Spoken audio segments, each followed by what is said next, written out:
আজহারি হুজুরের সাথে যদি কখনো দেখা করার সুযোগ হয়, সত্যি কথা বলতেছি ভাই, আমি কিন্তু তার সাথে দেখা করব।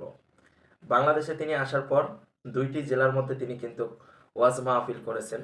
তো আমরা দেখেছি ওই 2টি মাহফিলে একটার মধ্যে 15 লক্ষ মানুষ, আরেকটার মধ্যে 20 লক্ষ মানুষ। তার এত ভালোবাসার মানুষগুলো তার কাছে কিন্তু ছুটে চলে গেছিল, আপনারা কিন্তু সবাই দেখেছেন। তো তিনি যে আলোচনাগুলো করতেছে, এই আলোচনাগুলো কিছু কিছু মানুষ আছে, তাদের কিন্তু এগুলো সহ্য হইতেছে না। তো তিনি কেন সহ্য হইতেছে না এই কথাটা বলতেছি। তিনি ওয়াজ মাহফিল করতেছে এবং তিনি বলেছে যে একদল খেয়ে গেছে আর একদল খাওয়ার জন্য উঠে পড়ে লেগে গেছে। এখন এই কথা শোনার পর ওই দলের গা জ্বলে উঠতেছে যে মিজানুর রহমান আজহারী টাকা পয়সা নিয়ে কিন্তু তিনি ওয়াজ মাহফিল করেন, তাহলে তিনি কেন ওয়াজ মাহফিলের মধ্যে এই কথাগুলো তিনি রাজনীতি নিয়ে কথা কেন বলবেন? এবং মিজানুর রহমান আজহারী হুজুরকে অনেকেই বলতেছে রাজনীতি এত সোজা না, রাজনীতি করতে হলে মাঠে আসতে হবে। ওয়াজ মাহফিলে বসে আপনি রাজনীতির কথা বলবেন আর বলবেন একদল খেয়ে গেছে আর একদল খাওয়ার জন্য উঠে পড়ে লেগে গেছে, এই কথাগুলো নাকি বলা যাবে না।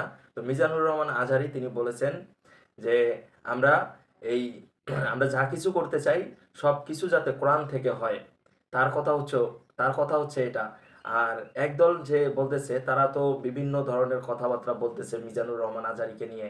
আরেকজন বলতেছে যে কোথাকার কোন মিজানুর আজহারী না মাঝারি, তিনি নাকি বাংলাদেশে এসেছেন এবং আসার পরে তিনি এই ধরনের উল্টাপাল্টা কথা বলতেছেন। এখন একজন আলেম মানুষ, একজন কোরআনের পাখি, এবং তাকে আমরা স্যালুট জানাই মিজানুর রহমান আজহারীকে। উনি যে জ্ঞান অর্জন করেছেন, এই জ্ঞান কি আপনি অর্জন করেছেন? আপনি যে মিজানুর রহমান আজহারীকে আজহারি মাঝারি এই কথাগুলো বললেন, মিজানুর রহমান আজহারীর যে জ্ঞানটা আছে, এই জ্ঞানটা কি আপনার আছে? বলুন তো। আপনার কিন্তু এই জ্ঞান নাই, এবং নাই বিধায় কিন্তু আপনি এই কথাগুলো বলেছেন। আপনি একজন শিক্ষিত মানুষ হয়ে অশিক্ষিত মানুষের মতো একটি কথা বললেন যে আজহারি মাঝারি। এটা কেমন কথা? একজন আলেম মানুষের নাম নিয়ে আপনারা আসলে এই ধরনের কাজগুলো আসলে করতে পারেন না। তো প্রথমে কথা বলতেছি যে মিজানুর রহমান আজহারী তিনি যে কথাগুলো বললেন, এবং ইউটিউবে গেলে, ফেসবুকে গেলে, বর্তমান নিউজ চ্যানেলগুলো যেগুলো আছে, সব জায়গায় ওই একটি কথা যে একদল খেয়ে গেছে আরেক দল খাওয়ার জন্য উঠে পড়ে লেগেছে। এখন এই কথাটা মানে সারা বাংলাদেশে, এক কথায় বলতে পারেন যে সারা বিশ্বে এখন ভাইরাল হয়ে গেছে। মিজানুর রহমান আজহারী এই কথা বলেছে। এখন কিছু কিছু হলুদ সাংবাদিক আছে, তারা এখন কি করতেছে জানেন?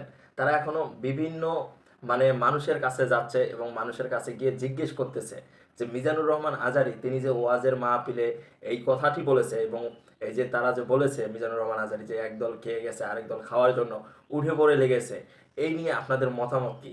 এখন সাধারণ মানুষের মনের ভিতরে মনে করেন যে এক একজন এক একভাবে কথাবার্তা বলতেছে। কেউ বলতেছে মিজানুর রহমান আজহারী তিনি কিন্তু ঠিক কথা বলেছে, কারণ আমরা 53 বছর ধরে দেখে আসতেছি এই দেশটা বিভিন্ন মানুষ শাসন করে আসতেছে। এখন তারা যে এই দেশটা পরিচালনা করতেছে, তারা কিন্তু নিজের স্বার্থে, নিজের পেটটাকে ভরার জন্য, তারা কিন্তু দেশের মানুষের পেট ভরার জন্য এখানে আসে না। তো অনেকেই বলতেছে যে না, মিজানুর রহমান আজহারী এই কথাগুলো ঠিক বলেছে, আর অনেকেই বলতেছে যে না, ওয়াজের মাহফিলে রাজনীতি নিয়ে কেন কথা হবে। মিজানুর রহমান আজহারী বলেছে যে আমরা দেশটাকে গড়ব কোরআন থেকে আসা যে কথাগুলো আছে, এবং কোরআনে যেভাবে লেখা আছে, মহান মহান আল্লাহ পাক যেভাবে বলেছেন, আমরা ঠিক সেভাবেই এই দেশটা পরিচালনা করব। এখন তার এই কথাগুলো কিন্তু সহ্য হইতেছে না।